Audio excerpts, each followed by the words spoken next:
Hi, everyone. It's Barbara C. Phillips, founder of Nurse Practitioner Business Owner and the Clinician Business Institute. And I'm here today to talk to you about, about the 9 things or so that you need to do before you start your business. Now, this comes out of the frequent questions that I receive from people in posts that I see in different social media groups. Some of them are huge mistakes that people are making. Some of them are just, I'm kind of stuck. Where do I go from here? And I also wanted to get rid of some of the misconceptions as well. So let me just go through some of the things that I think are really important for you to take a look at before you start your business and some of those first steps that it takes. So the first one, and I am looking at notes here.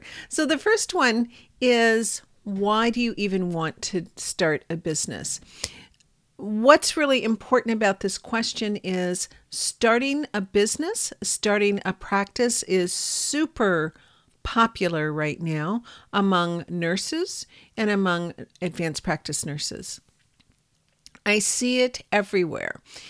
Sometimes they're health related, sometimes they're not. So while it is just a very popular thing to do, my question for you is, why do you want to start a business or a practice? Now, this is something that it really isn't for the faint of heart. There's some blood, sweat, and tears involved. It takes a lot of time and energy. And so really, what is it that you want? What are your goals? What is the kind of lifestyle that you want? And how do you build a business around all of that? So I really want you to seriously consider all of that when you start looking at a business. When there's going to be times when it's going to be tough. There's no doubt about it. But if you have a really powerful why, that'll help see you through. So the other part of that is, are you ready to start a business? And there's 2 aspects to that. So I have a lot of questions. In fact, this came up again this week. I'm a new graduate. Can I start a business? My overarching answer for that is no. Categorically, no. Now, I will step back and say there's always some exceptions to that. But first, let me talk about why I say no. When you come out of nursing school, when you come out of NP school, your clinical legs are still wobbly. They are not strong. You haven't had enough experience. And I personally, and certainly this goes along with a lot of people that I've talked to about this issue, if you are not practicing fairly autonomously, you're not ready. If you have to run things by people all the time, if you need to have somebody to come in and just take a peek to make sure that you're on the right track, or maybe review something, or maybe just there to ask questions, and you're doing that on a regular basis, you're not ready to practice autonomously yet. That's just a fact of life. I would prefer to see people have at least a couple of years experience. And again, part of that depends on experience prior to becoming a nurse or a nurse practitioner. And part of it is the type of experience you've had. So if you are working solely, for instance, in a retail clinic, you probably haven't seen some really complex patients, or maybe you have, but you just want to make sure that you have strong clinical legs to keep yourself safe and to keep your patients safe. The other part of this is one of the areas that we lack in education in the university setting is business.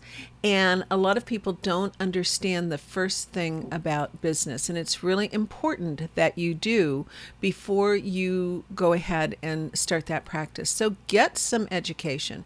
Take a look at our blog. We've been publishing that since 2007 now. There's all kinds of information there. Take a look at the Small Business Administration. There are so many different, even free business courses out there that you can take. Now, most of them have nothing to do with medical practice or nursing practice, but it'll give you some business basics. Okay. So you want to make sure that you're doing that. And I would even go so far as to take a look how you handle your personal finances and that sort of thing. That was something, while it was there, I didn't really get how important that was, because of course it is really important, until a colleague mentioned that was one of the things that she gauges people who come to her about, is do they even know how to manage their own finances? So you'll be wanting to take a look at that. So one of the first things, once you've answered those questions, that you'll want to look at is research. You need to do some research into, is this a viable idea? Is this something that you can do? Do you know the rules and regulations and the laws, scope of practice in your particular state? We all know that they're different from state to state, and we also know that this is changing on a fairly frequent basis. So you need to keep up to date with that. So what are the rules and regulations? Do you need a collaborator? And by the way, I always recommend you have at least 2, if not more, collaborators if you do need that.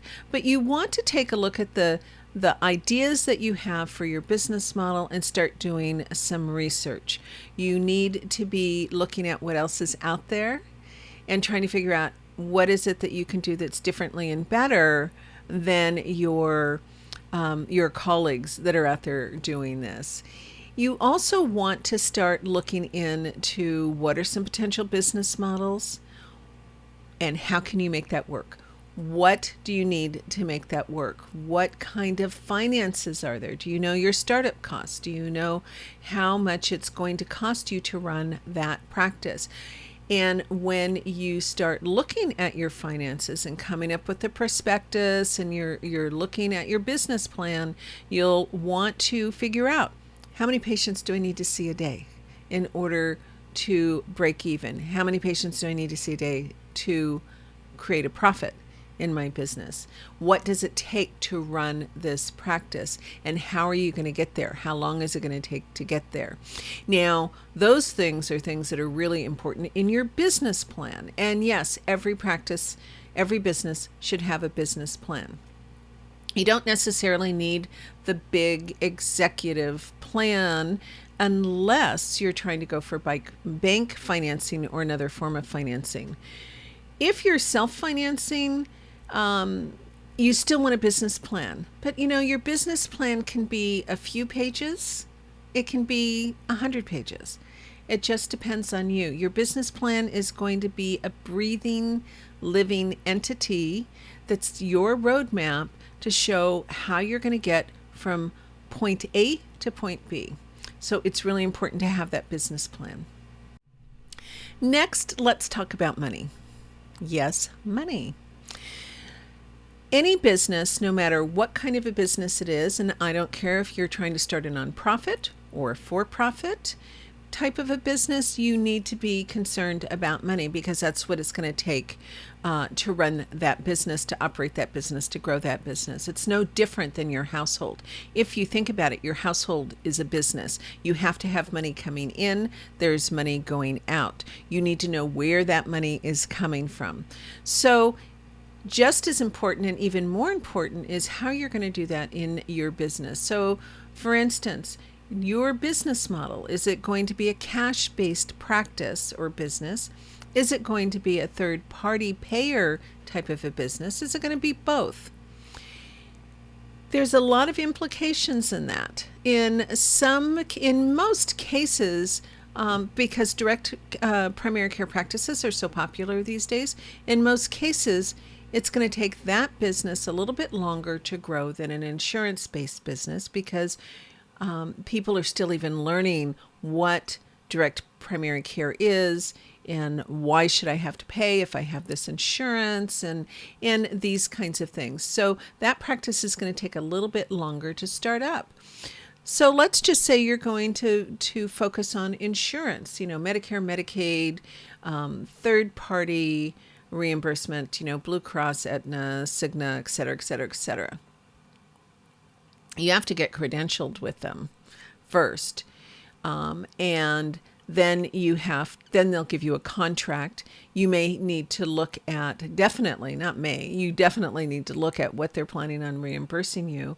And then you need to kind of figure out, well, can you live with that? So all of these different parts. Now, if you're doing credentialing, let me just back up here on credentialing, because what often happens, many of us were like, credentialing. Well, it's not difficult. It is time consuming, but this is even a bigger reason why I think it is so important that you learn how to do your own credentialing. I've had many, many, many, many NPs contact me. They have spent thousands of dollars with somebody who was supposed to do their credentialing, and it did not get done. So it's crucial that you know, whenever you outsource anything, whether it's billing, it's credentialing, anything that you're outsourcing, that you understand what the process is so that if they drop the ball, you can pick it up again. And that has happened more times than I care to even recount. And it really hurts to see an NP who has spent a lot of money out there trying getting somebody to help them with their credentialing, and that person disappears after they've paid them thousands. So you need to be aware of that. Credentialing itself is not difficult. It is time consuming.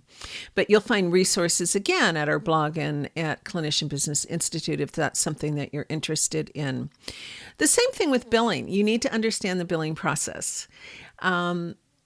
I sort of made this mistake in my first practice myself, in that I turned over my billing, but at least I knew that I needed to keep track of it and to keep up with it. And when that company didn't do any billing in 6 weeks, I needed to pick up the ball and run with it and get rid of them until I can get somebody else to hire me.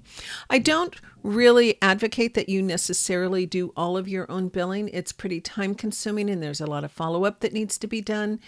And it's probably more, and not probably, it is more important that you are seeing those patients, but you need to find somebody that you can trust, and you need to make sure that you have your eyes on that at all times. You do not want somebody caring more about your money than you do, because I guarantee you that that money will disappear.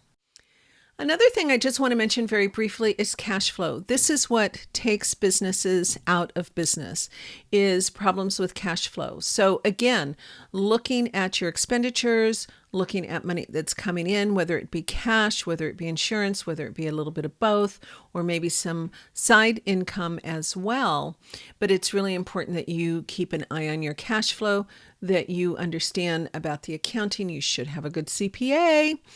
And you also want to make sure that you are looking at your financial statements every single month. Let's talk about marketing for a moment. In fact, this is a recent question that I had, is how do I get patients? How do I get patients? This is part of what you should be doing in that research phase, is figuring out who are your ideal patients. Sometimes people get a little bit upset when I say, who are your ideal patients? Because particularly those of us that are FNPs, it's like, we take care of everybody. Well, the truth of the matter is we might have a scope of practice that includes people from birth until death, but who are our ideal clients? Who are the people that you really want to build your practice around? And who are they, and how do you attract them to your practice? So just very quickly, let me give you an example. If you have a practice that is a wellness-based practice, and your goal is to work with people who want to be healthy, who are already on their way, they have that mindset of being healthy, then your ideal patient is not necessarily going to be that 66-year-old man who's been smoking 3 packs of cigarettes a day for the last several decades. He has COPD, he has some heart disease, and he has some other things, and he's not willing to give up the smoking. That's not necessarily your ideal client. That would be a better client for somebody else. So if you want to build your practice, say in wellness or with women's health, men's health is an actual one I'm seeing more and more, then you need to identify who are your ideal patients. You also need to know where they are so that you can figure out how to market to them. One of the things that would also go into your business plan is to have a marketing plan. And that's a plan, again, it's a living, breathing document that you're going to be tracking your marketing, seeing what works, what doesn't work, what kinds of campaigns can you put out there so that you are constantly marketing. One of the things that I have been saying since the beginning is that everything we do every single day is marketing.